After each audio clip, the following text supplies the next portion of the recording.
Balik lagi di Daddy's Corner. Tadi kalau kita dengerin nih, Kang Emil ketika divaksin, beliau minta izin sama ibunya.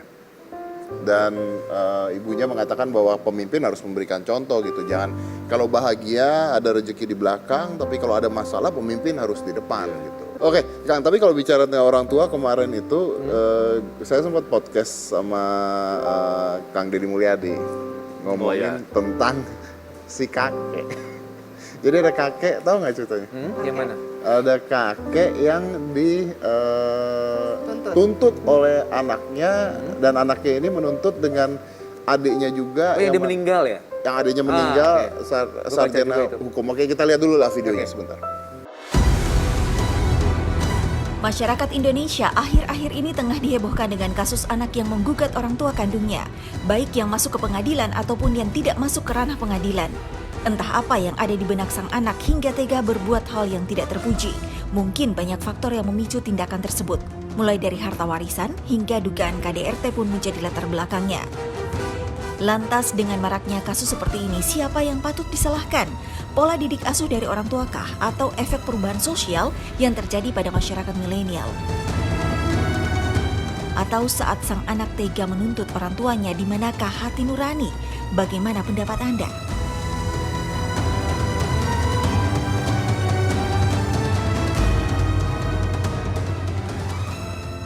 Kisah kakek koswara. Jadi fenomena ini menarik. Ketika kemarin saya bicara dengan Pak Deddy, saya ngomong begini, saya menyeletuk gini. Mungkin tidak bahwa fenomena ini terjadi karena pola pikir, inteligensi, pendidikan, dan ekonomi gitu. Lalu Pak Deddy mengatakan enggak, anak yang keduanya sarjana hukum. Jadi tidak melulu bahwa tingkat inteligensi atau pendidikan membuat anak ke orang tua seperti ini gitu. Oke, jadi saya mau nanya aja narasumber kita, kenapa bisa anak seperti ini pada orang tuanya? Silahkan. Dulu. Kak Sarul dulu. Kalau udah bicara value, saya mohon izin bicara agama saya ya. Oke. Dalam agama Islam, akhlak itu lebih penting dari ilmu. Orang pinter banyak, tapi nggak semua orang pinter itu teladan, kira-kira begitu.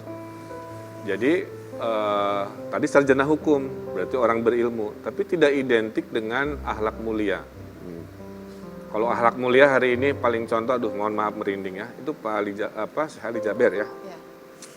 Itu contoh paling konkret lah. Maaf. Sedih saya juga begitu ngomong. Jadi menurut saya kita krisis di situ, bukan krisis di keilmuan, orang pintar banyak, tapi krisis akhlak. Nah, akhlak ini kan karakter building kira-kira begitu. Nah, itu yang terjadi. Melihat dunia itu direduksi seolah-olah hanya urusan materi gitu. Padahal hidup itu kan tidak hanya urusan materi kan. Maka waktu saya jadi gubernur, saya bikin namanya pendidikan karakter. Value-nya 4, bahwa dalam tubuh Mas Deddy ini kalau mau keren harus 4. Badannya sehat, PQ, physical quotient, otaknya cerdas, IQ, kemudian berakhlakul karimah, baik hati ya, soleh gitu, itu namanya EQ, emotional quotient. Terakhir bisa tadi pintar, sehat gitu kan, berakhlak juga baik, tapi jarang ke masjid atau gereja, maka kita butuh terakhir namanya SQ, Spiritual.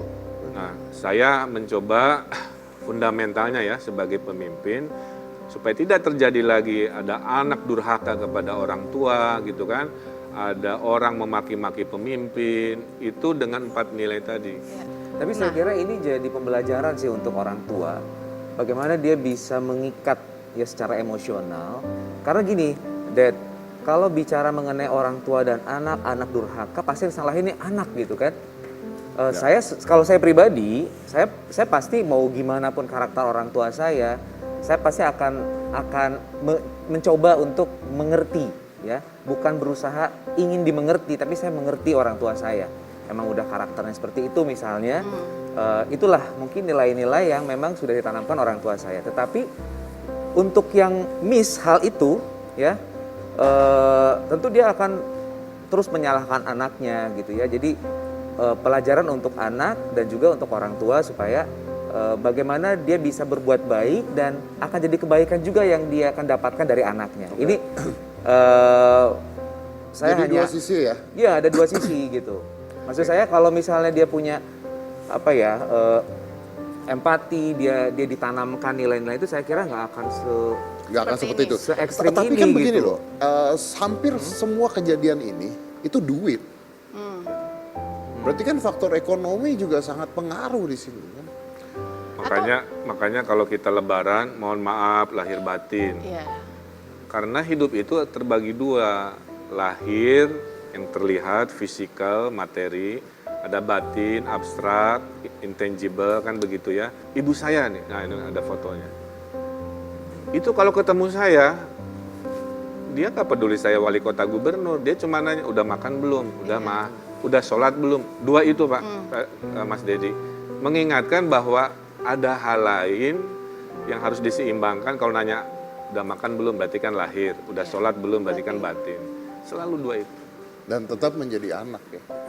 Ya mau saya judulnya apapun kan sementara, gubernur juga nanti beres kan. Tapi kalau anak dan ibu kan tidak ada pensiunnya, nggak ada bekas anak bekas ibu. Maaf ya, bekas suami ada, Terima kasih. bekas istri ada, Makasih. tapi bekas Oh ini fotonya ya. Ini waktu kapan nih Kang? itu saya mau lulus ITB tahun 95. Ini 2018 saat tidak ada corona di antara kita. Ibu cuman mamerin, coba pamerin lesung pipitnya gitu. Gara-gara waktu acara ini Afgan nyanyi. Kata ibu saya, kok Afgan ada lesung pipit? Saya bilang, saya juga nggak mau kalah, ada juga gitu. Turunan dari ibu punya. soalnya. dari Iya, ibu. turunan ibu. Yang sebelah kanan kayaknya happy banget gitu. Yang sebelah kiri kok tertekan sekali Kang. Ini Belum kenapa? jadi gubernur bos udah. Dulu kan foto studio tuh nggak digital, Oh, iya, jadi dia lama. harus gagal apa film tuh kan bahaya, jadi tegang. Kalau Makanya sekarang kan foto-foto zaman dulu yang hitam putih kan malah lebih serem lagi tuh kan. foya-foya kan kalau digital gitu. Ini contoh anak yang insya Allah membahagiakan orang tua gitu. Iya. Ya ini saya dapat gelar doktor dari dokter kehormatan dari Korea gitu. Sipit-sipitnya udah kayak ahji Iya kok Korea. bisa jadi kayak orang Korea sih kan di sana. Nah ibu Opa saya itu ya. terharu gitu kan, ternyata ya itulah bayarannya itu dengan momen-momen kebanggaan. Gak ada ibu yang nasihatnya bikin celaka, nggak ada. Semua dia nyelamatin. Dan saya sangat bersyukur ya. Ada yang Ya. memantau ya di sini. Oh ini Ini siapa nih Kang? Bapak. Bapak. Iya Bapak. Sarul itu berapa bersaudara? 5 bersaudara, laki-laki semua, saya anak kedua. Oke. Pandawa 5. Jadi Bapak itu dulu pengen anaknya itu 5. Jadi ini mah pas nikah ya. Pengen 5 untuk nanti kalau misalnya dia meninggal, yang bawa kerandanya sama satu mayungin. Kak iya kan Kang? Oh terus ngantun kan? Masih ada. Masih ada maksudnya terlaksana anaknya 5 gitu maksudnya. Sarul anak kedua. Iya. Dan kemarin waktu ibu meninggal 4 tahun yang lalu, ya Berarti ternyata sila kemanusiaan yang adil dan beradab. Pandawa 5 ceritanya. saya kemanusiaan adil dan beradab. Oke, ya tadi kita udah lihat dah. Tadi yang penting adalah 4 ya. Satu pengetahuan, fisik, pengetahuan, akhlak, agama. Kalau itu 4 sinambung makanya. Bayangin badannya kayak Mas Deddy Corbuzier kan. Tapi Kemudian baik hati, baik hati, jagoan, lagi pula pintar kayak si Boy. Nah gitu ya. Kemudian pintar, segala rupa bisa dijawab. Kemudian rajin ibadah. Perfect banget ya. Sempurna. betul. Kalau gitu kita break dulu nih, mudah-mudahan ketika kita belajar di sekolah itu juga bukan hanya belajar menghafal tapi belajar berpikir gitu ya. Karena sekolah-sekolah itu kan sekarang nilai bagus karena Anda pintar Dan menghafal. belajar bertanya. Itu Dan yang belajar. Jarang Kalau kita. dulu susah bertanya, kalau sekarang harusnya sudah bisa bertanya. Di Indonesia itu kalau bertanya dianggap bodoh. Iya. Padahal bertanya itu adalah latihan berpikir kritis. Berpikir kritis. Oke, kita break dulu, kita akan lanjut lagi satu ini, jangan mana-mana, tetap di Daddy's Corner.